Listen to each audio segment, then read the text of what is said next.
कार्यक्रम के पुण्यार्चक हैं श्री वर्धमान श्वेतांबर स्थानक वासी जैन श्रावक संघ ट्रस्ट, उपाध्याय प्रवर प्रवीण ऋषि चातुर्मास समिति। जिंदगी में कभी भी मर्यादा का उल्लंघन, परहेज का ग्रहण ना करे।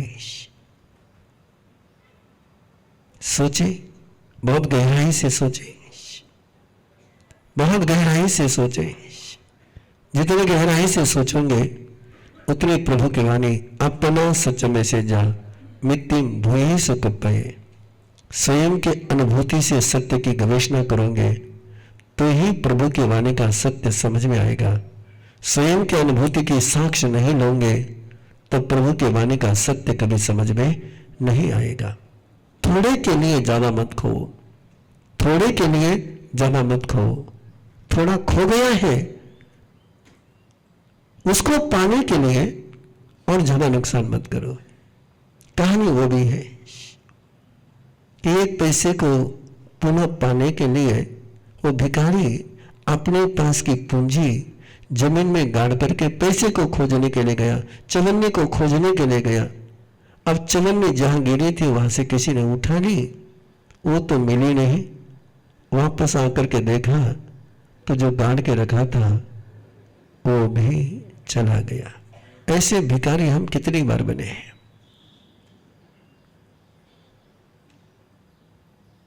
अभी कुछ दिन पहले प्रवचन करके जा रहा था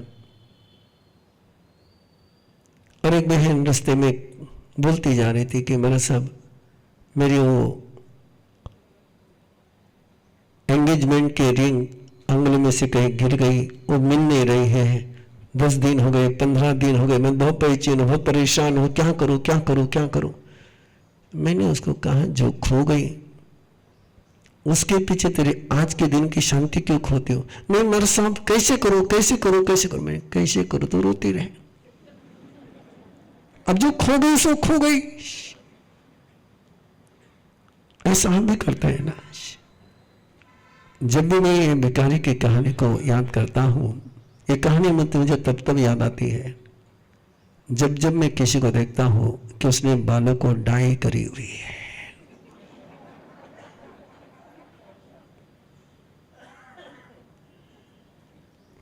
अब खो गया कालापन, उसको डाई लगा करके और कैंसर को आमंत्रण और केमिकल को आमंत्रण और स्किन को बीमारी, और दुनिया को भले तुम्हारे काले बाल दिख जाए, तुमको तो पता ही अपने बाल। जो खोया वो मिलता, उसके लिए वर्तमान को मत खो। हर पल मैंने कल एक श्रावक का चिंतन किया था आपके सामने, जोरीमल जी पारक का है। उनका एक थॉट्स था, वो रोज रात को सोते समय सोचते थे। उन्होंने कहा था मुझे कि मैं रोज रात को सोते समय सोचता हूं, मैं आज ऐसा कुछ काम किया कि मेरा एक भोग कम हुआ, कि मैंने ऐसा कुछ काम किया कि मेरा एक भोग बढ़ गया है। आज के दिन मैंने लाभ किया कि नुकसान किया। आज मैं ज्ञान में, श्रद्धा में, चरित्र में, संयम में एक कदम आगे बढ़ा हूं कि एक कदम पीछे बढ़ा हूं। मेरी श्रद्धा और गहरी हो गई है कि मेरी श्रद्धा कल से कम हो गई है। मेरा संयम कल से बढ़ा है कि मेरा संयम कल से कम हो गया है। ये निरंतर जो चिंतन करता है, उन व्यापारियों की कहानी आपने बहुत बार सुनी है। व्यापारी के बेटों की कहानी। एक मूल पूंजी गवा देता है, एक कर्जा लेकर के आता है, एक मूल पूंजी को सुरक्षित रखता है और एक मूल पूंजी को बढ़ा करके आता है। यह मनुष्य जन्म मूल पूंजी है। आज जो मिला ये मूल पूंजी है, इसको खोया है तो व्यर्थ किया है। आज कर्जा किया है तो अनर्थ किया है, इसको सुरक्षित रखा है तो मनुष्य है, और इसमें बढ़ोतरी करी है तो देवगति है। ये सोच अंतिम समय का नहीं, ये डेली का सोच होना चाहिए। और ये डेली का सोच जब बनेगा तभी जाकर के प्रभु महावीर ने आपको जो तीर्थ बनने का वरदान दिया है वो आपके जीवन में साकार हो पाएगा। कौशंबी नाम की नगरी, और वहां के राजा के पास एक राजपुरोहित घोड़े पर सवार होकर के बड़े सम्मान के साथ राजदरबार में जाता था। उसका एक बेटा था। एक दिन उस ब्राह्मण के आयुष्य पूरी हो गई। बेटा छोटा था, बच्चा छोटा था। इस संसार में कोई खुर्ची खाली नहीं रहती है, और सत्ता के मार्केट में तो बड़ा गजब का गणित है। जब तक उत्तराधिकारी का अभिषेक नहीं होता तब तक राजा का अंतिम संस्कार नहीं होता है। क्या ये संसार है? उस राजपुरोहित की जगह पर दूसरा एक राजपुरोहित बनाया गया। मनुष्य का स्वभाव देखिए, मनुष्य की प्रकृति देखिए। अब वो घोड़े पर सवार होकर के जाता है और इसी ब्राह्मण के घर के आंगन से गुजरता है। उस ब्राह्मण की पत्नी को बहुत दुख होता है, बहुत पीड़ा होती है, आर्तध्यान शुरू हो जाता है, आंसू बहाती है। सारा एक साथ उभर करके आता है कि ये ऐसे मेरे पति जाते थे, आज ये जा रहा है। और बेटे की तरफ देखती, काश काश काश काश बेटा समर्थ होता तो आज इस घोड़े पर सवार होकर के जाता है। जो खोया उसका दर्द, जो नहीं उसका दर्द, कब मिलेगा इसका दर्द, तीनों ही कालों से दर्द ग्रहण करने की आदत इंसान को लगी हुई है। और ऐसे वो आंसू बहाते थे। एक दिन कपिल ने देखा मां रो रही है, पूछा क्यों रो रही मां? और मां ने कहा बेटा काश तू विद्वान होता, काश तू बड़ा होता, तो तेरे पिता की जगह पर तू उस घोड़े पर सवार होकर के जाता, मुझे खुशी होती।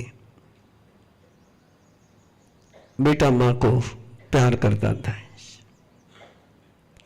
बेटे ने मां से कहा कि मां तू रो मत, तेरे सपने में जैसे वैसा मैं बनूंगा, मैं पंडित बनूंगा, मैं विद्वान बनूंगा, मैं पढ़ूंगा, मैं लिखूंगा, मैं अध्ययन करूंगा। मां ने कहा कि बेटा यहां के पंडित जी तुझे पढ़ाएंगे नहीं, सब तेरे पिता से ईर्ष्या करते थे, तेरे से भी ईर्ष्या करते हैं, तो यहां से श्रावस्ती चले जा, वहां इंद्रदत्त नाम के पंडित तेरे पिताजी के परम मित्र हैं, उनको जाकर के अपना परिचय दे, वे तुझे सिखाएंगे, लिखाएंगे, पढ़ाएंगे। और कपिल छोटा सा बेटा मां के सपनों को सच करने के लिए, मां के अरमान को सच करने के लिए चल पड़ा है। श्रावस्ती पहुंचा, ब्राह्मण के पास पहुंचा, ब्राह्मण ने परिचय पूछा, परिचय दिया। और ब्राह्मण ने कहा मैं तुझे सिखा तो सकता लेकिन खिला नहीं सकता। ब्राह्मण अपने परम मित्र के बेटे की एक धन नाम के सृष्टि के पास लेकर गया। उसको कहा मैं ज्ञानार्जन कराऊंगा, तो इसको अन्न दे, भोजन दे, इसकी भौतिक आवश्यकता तो पूरी कर। सृष्टि ने स्वीकार किया और सृष्टि ने उस व्यक्ति की चर्या करने के लिए, शुश्रूषा करने के लिए, परिचर्या करने के लिए एक दासी कन्या को नियुक्त कर दिया। कभी रोज इधर सीखता, उधर खाने के लिए जाता, सीखता, खाने के लिए जाता, सीखता, खाने के लिए जाता, और खाते खाते खाते खाते और कुछ खाने लग गया। आपके बड़के बेटा बेटियां पढ़ने के लिए जाते, पढ़ते पढ़ते पढ़ते पढ़ते और कुछ घेरे में घुल जाते हैं। और कपिल भी ऐसा ही घेरे में आ गया, मोहब्बत के घेरे में उलझ गया। था ब्राह्मण, लेकिन दासी कन्या के साथ मोहब्बत हो गई। और इस दुनिया में पढ़ते समय मोहब्बत होने से बढ़कर के मुसीबत और कुछ भी नहीं है। इस मुसीबत के मारे एक खोजो हजारों मिल जाते हैं। और कपिल भी उस मुसीबत में फंस गया। दासी है, दासी का सोच दासी का ही रहेगा। और दासी की सोच ने एक दिन चेहरा उदास दासी का। बोले क्यों उदास? बोले हमारा त्योहार आ रहा है, बाकी सब सखियों के पास श्रीमंत प्रेमी है, वे सारे प्रेमी उनको त्योहार पर गिफ्ट दे रहे हैं, लेकिन मैं तो तेरे जैसे कंगाल को दिल दे चुकी हूं, तुझसे क्या मिलेगा? और शब्द गड़े गहा कर गए। चेहरा कपिल का उतर गया। दासी ने कहा ये चेहरा मत उतार, उपाय कर, पुरुषार्थ कर, पराक्रम कर, तुझे एक रास्ता बताती हूं। इस गांव में एक सेठ रहता है। वो सेठ रोज सुबह उसको जाकर के जो आशीर्वाद देता है, ब्राह्मण आशीर्वाद देता है, उसको 2 मासा सोना देता है। मुझे 2 मासा सोना तो कल सुबह चला जाओ उसके पास, 2 मासा सोना लेकर के आएगा तो मेरी सारी तमन्नाएं पूरी हो जाएगी। अब उन पे सहसा करे मैंने मिठा चित्ते, लोभ से व्याकुल व्यक्ति काला काला समुठाई, उसको समय का भान नहीं रहता है। कपिल को लगा मेरे पहले कोई न पहुंच जाए, मेरे पहले कोई न पहुंच जाए, काश ये भावना ये आते समय तुम्हारी आ जाए। बड़े मुस्काने तुम तो। कपिल उस भावना में चला, रात के अंधेरे में चला। गश्त देने वाले ने देखा कि रात के अंधेरे में घूम रहा है, फटको इसको पकड़ा, जेल में डाला और रात भर अक्ल ठिकाने पर आ गई। जैसे जेल में बैठा सारी यादें आ गई। किस लिए चला था, क्या था मां के, क्या थे मां के सपने।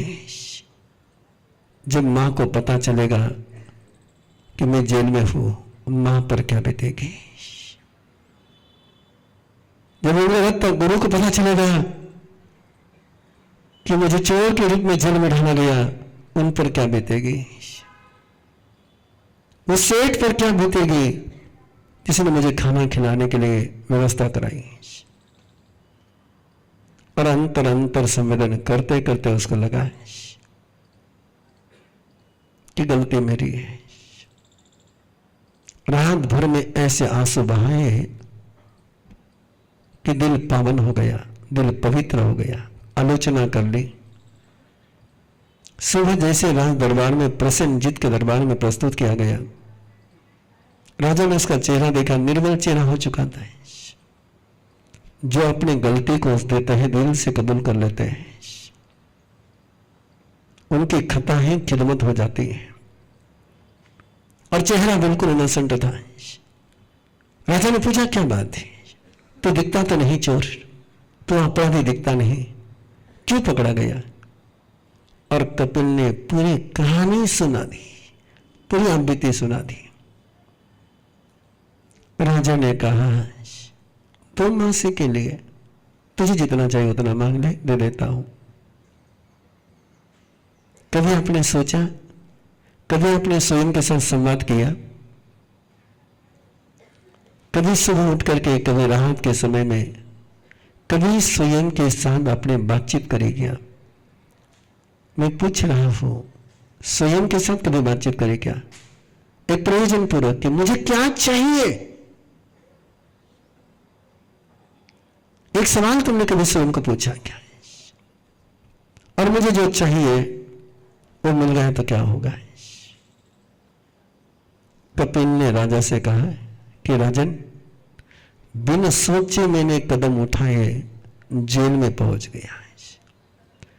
बिन सोचे मैंने कदम उठाए जेल में पहुंच गया। थोड़ा सोचने के लिए समय दो कि मैं क्या मांगू। बोले ले ले समय। और कपिल उद्यान में गया, बरगद के पेड़ के नीचे जाकर के बैठा, खो गया। क्या मांगू, क्या मांगू, क्या मांगो? 2, 4, 16, 32, 64, आधा राज्य मांग लो। मयं ध्यानहीनान् पश्यन्ति निजदेहे व्यवस्थितम् अनन्त सुखसम्पन्नं ज्ञानामृतपयोधरम् अनन्तवीर्यसम्पन्नं दर्शनं। स्वयं की यात्रा स्वयं के साथ करने के लिए जुड़े हमारे साथ और हम पुरुषाकार ध्यान साधना के 72 घंटे के रेजिडेंशियल शिविर में 10 अप्रैल से 13 अप्रैल शिकोहपुर मंदिर, दिल्ली जापुर रोड, गुड़गांव। अधिक जानकारी के लिए संपर्क करें 9310061391। और प्रणाम। मेरा नाम हिमांशु संकलेचा है। यहाँ बेटे सभी को संक्रमण की क्रिया सबसे बेसिक और सबसे पहले सिखाई हुई क्रिया है। कितनी पावरफुल है सभी को पता है। और मैं एक अभी इंसिडेंट शेयर करता हूँ जो मैंने खुद एक्सपीरियंस किया। मैं एक बार ट्रैवलिंग कर रहा था और इन बिटवीन ट्रैवलिंग सडन मुझे ऐसे फील हुआ कि now I am getting a fever. तो वो सडन बॉडी शेवरिंग वगैरह शुरू हो गया और जैसे मुझे क्लिक हुआ कि मुझे अभी फीवर होने वाला है, मैंने तुरंत संक्रमण की क्रिया शुरू की। मुझे नॉस्ट्रल चेंज करने में ऑलमोस्ट 25 मिनट्स लगे, बट यस उसके बाद मुझे फीवर आया। लेकिन फीवर का पेन और एनी जो फीलिंग होता है वो कुछ भी महसूस नहीं हुआ। जस्ट मेरी बॉडी हीटेड थी, बट एज अ फीवर हम जितना वीकनेस और पेन फील करते हैं मुझे बिल्कुल फील नहीं हुआ। This all just because of संक्रमण, वो जो गुरुदेव ने ऐसे ना जाने कितने ही बदलाव अरम विद्या के ट्रेनर्स अपने और दूसरों के जीवन में ला रहे हैं, जैसे कि शारीरिक समस्या, मानसिक स्वास्थ्य, कर्म बंधनों को समझ के बदलना, मेडिटेशन या साधना में और ऊंचा उठने की आकांक्षा। जीवन के हर प्रश्न के उत्तर मिलेंगे अरम विद्या टीचर ट्रेनिंग प्रोग्राम में।